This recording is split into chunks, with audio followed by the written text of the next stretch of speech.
Salut, c'est Deli, j'espère que vous allez bien. Aujourd'hui, on se retrouve pour parler d'un championnat de la compétition la plus prestigieuse qui existe en Europe. On va parler de l'Euroleague. Vous avez été beaucoup à me demander de faire une vidéo là-dessus et c'est vrai que j'en ai pas encore parlé. C'est clairement la compétition qui a le plus de valeur en Europe, que tout le monde veut gagner. Donc je vais vous présenter ça un petit peu rapidement. Je ne vais pas vous présenter toutes les équipes qui la constituent parce que la vidéo serait beaucoup trop longue, mais je vais vous faire un petit récap historique déjà et vous expliquer aussi comment ça marche, quel est le format, surtout avec maintenant la situation sanitaire qui a un petit peu bousculé le format de l'Euroleague cette année. Donc on va voir ça ensemble tout de suite. J'espère que vous êtes prêts. C'est parti. On commence avec un petit peu d'histoire pour vous expliquer déjà d'où vient l'Euroleague. Il faut savoir que la Coupe européenne, vraiment le championnat européen, existe depuis très longtemps puisque la première compétition date de 1958. C'était la European Champions Cup qui était gérée par la FIBA et qui a officié de 1958 à 1996 avant que l'Euroleague justement ne naisse en 1996. Ensuite, pour le format jusqu'en 2011, vous aviez 4 groupes de 6 équipes qui s'affrontaient du coup entre elles sur plusieurs semaines. Et les 2 premières équipes qui terminaient du coup premier et deuxième se qualifiaient direct pour le Final 8. Donc c'était en gros des playoffs, c'était les 8 meilleures équipes avec un système de 1-8, 2-7, 3-6, 4-5 pour les affrontements. À la fin de ces playoffs, il reste donc plus que 4 équipes. Ça fait les demi-finales, ce qu'on appelle le Final Four. Et le Final Four, il est organisé par un des 4 clubs qui est encore présent dans la compétition. Et là, ça fait demi-finale et finale qui se jouent tout au même endroit. Donc ça, c'est le format type. Et à partir de 2011, ils ont changé. Ils sont passés de 4 groupes de 6 à 4 groupes de 4. Les 2 premiers sortent et se qualifient pour des quarts de finale. Puis le Final Four. Ça, la formule du Final Four, elle n'a pas bougé. Et je pense pas qu'elle bougera de sitôt parce que c'est quelque chose d'assez historique et de traditionnel au sein de l'Euroleague, que ce soit chez les garçons ou chez les femmes. Le Final Four, c'est toujours quelque chose qui est très attendu. Alors pour participer, tout le monde ne peut pas participer justement. Il y a des attributions qui sont faites par championnat. Le maximum c'est 3 et en France on a la chance d'avoir 3 équipes qui sont inscrites. Vous avez aussi un cahier des charges à respecter. Il faut que votre salle fasse minimum 2000 places par exemple. Je sais qu'il y a des montants à verser pour participer à l'Euroleague. Donc c'est tout un ensemble de règles en fait qui font que vous pouvez participer ou non à l'Euroleague. Et bien sûr il faut être en général dans les 2 ou 3 premiers de son championnat. Au niveau du palmarès, l'Union soviétique a beaucoup remporté la compétition avant que ce soit instauré en tant qu'Euroleague, vraiment avec ce nom-là. Donc quand c'était encore géré par la FIBA, l'Union soviétique, ça regroupait plein de pays et donc ils ont gagné beaucoup de titres. Mais depuis que l'Euroleague a été créée, on a 2 clubs français qui l'ont remporté. On a Bourges qui l'a remporté à 3 reprises en 97, en 98 et en 2001. Et Valenciennes, club historique qui n'existe malheureusement plus aujourd'hui, qui l'a remporté 2 fois en 2002 et en 2004. Et donc les vainqueurs de l'Euroleague, il n'y avait pas une équipe qui dominait tous les ans en fait. Donc ça tournait assez régulièrement, c'est ça qui était bien. Mais plus les années ont passé, plus les pays, notamment les pays de l'Est, ont commencé à se renforcer au niveau financier. Ce qui fait que plus de sous, plus de joueuses talentueuses.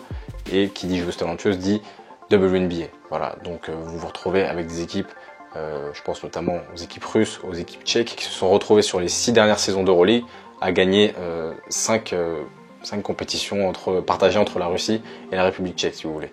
Donc vous avez des joueuses comme Schubert, comme Diana Taurasi, comme Emma Messman, qui s'en vont jouer en Russie pendant qu'elles ne jouent pas en WNBA durant le reste de la saison. Donc forcément pour les plus petits budgets c'est plus compliqué, mais en attendant ça fait des très gros matchs de basket féminin entre les plus grosses écuries on va dire. D'un côté ça valorise quand même le basket féminin, de l'autre ça le rend un peu plus inégal. Il y a la Turquie qui commence à être pas mal aussi, que ce soit les équipes comme Fenerbahçe, Galatasaray qui se font des belles équipes avec une ou 2 joueuses un petit peu des franchise players qui sont des joueuses WNBA et qui viennent pour donner un petit coup de main, qui en général donne un très bon coup de main même. Donc on va voir comment ça va évoluer, mais ce serait pas mal que ça s'équilibre un petit peu, soit que les plus petits clubs aient plus de sous, soit qu'il y ait une petite limitation pour les plus gros, parce que là je pense à des clubs comme Ekaterinbourg, comme Prague, comme Kursk en Russie aussi, c'est des armadas qui sont difficiles à concurrencer, qui se retrouvent souvent au Final Four. Et donc cette année, on a un format qui a été pas mal chamboulé par la crise sanitaire. On a la chance d'avoir 3 équipes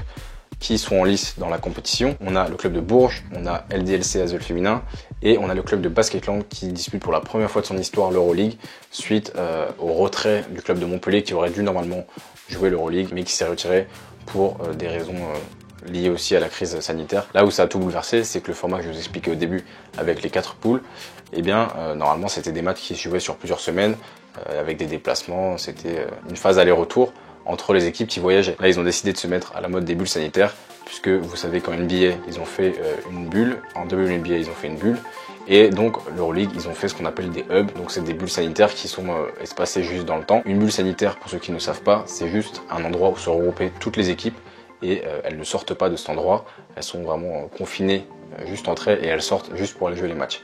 En gros c'est ça, mais c'est pour limiter les risques de contamination, et en général c'est quand même plutôt efficace. Et donc ces hubs, il y en a eu 4 pour les 4 poules en fait qui sont regroupées dans des hubs différents. On en a eu 2 à Istanbul, dont un où était l'Asvel. Il y en a eu un à Sopron où était Basketland et Bourges, puisque ce sont 2 équipes françaises, mais elles sont dans la même poule, et un à Gérone. Donc ça c'était début décembre, c'était la première session de hub on va dire, et là on est actuellement en plein dedans. Ou enfin du moins ça vient de se finir quand vous regardez cette vidéo, et donc on a encore eu 4 hubs pour faire cette fois-ci la phase retour. Ça a commencé le 18 janvier, donc vous voyez c'est assez récent. On a eu cette fois un hub à Bourges qui a obtenu l'accueil justement de la compétition sur une semaine après 6 jours avec Basketland.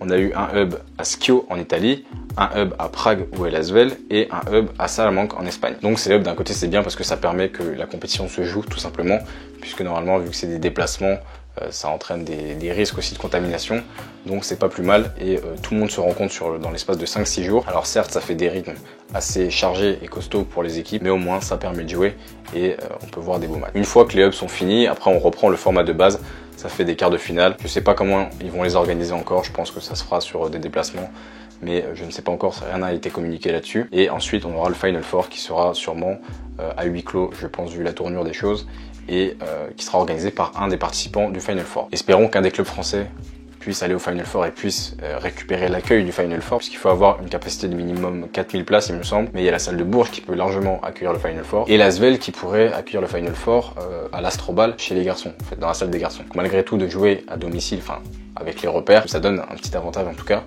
même si l'absence du public, ça équilibre un peu le tout. Je vous fais pas le détail des clubs parce que, comme je vous l'ai dit en début de vidéo, ce serait beaucoup trop long à tout faire en une vidéo, et je pense que c'est un peu tard pour le faire, pour présenter les joueuses une fois que la compétition est bien entamée, mais je pense que je vous ferai une vidéo un petit peu débrief et récap de la saison d'Euroleague 2020 du coup, enfin 2020-2021. Et par contre si ça vous chauffe, je pourrais vous faire une présentation de chaque équipe sur la compétition de l'Euroleague de la saison prochaine. Donc si ça vous chauffe, vous me le dites en commentaire, et on s'organisera ça pour la saison prochaine. Sur mon compte Instagram, je mets en général les matchs, l'heure des matchs, ou regarder les matchs en story. Donc venez me suivre pour être au courant de l'actualité. En plus en Euroleague, je pense que là on aura des clubs français en quart, donc ça va faire des beaux matchs. En général c'est dispo sur YouTube, mais si vous voulez tout le détail, venez me suivre sur mon Instagram comme d'habitude.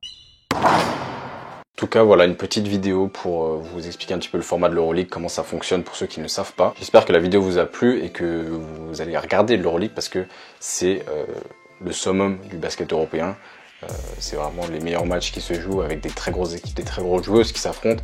C'est aussi l'occasion pour les joueuses WNBA en général de se retrouver face à face, et ça fait vraiment des belles rivalités, des belles confrontations. Donc si vous avez l'occasion, n'hésitez surtout pas à regarder l'Euroleague. Je vous tiendrai au courant de la tenue des quarts de finale, comment ça va s'organiser, tout ça. Je pense que cette fin de compétition va être bien disputée, donc j'ai vraiment hâte de suivre ça. Comme d'habitude, si vous n'êtes pas encore abonné à cette chaîne, je vous laisse vous abonner, likez la vidéo, partagez-la, c'est le rituel classique. N'oubliez pas de me dire en commentaire si vous voulez que je vous présente les équipes d'Euroleague la saison prochaine. Et puis moi je vous dis à mardi pour une vidéo en anglais très spéciale qui me tient à cœur. Si vous regardez la date, on sera le 26 janvier, vous avez un indice sur le sujet de la vidéo.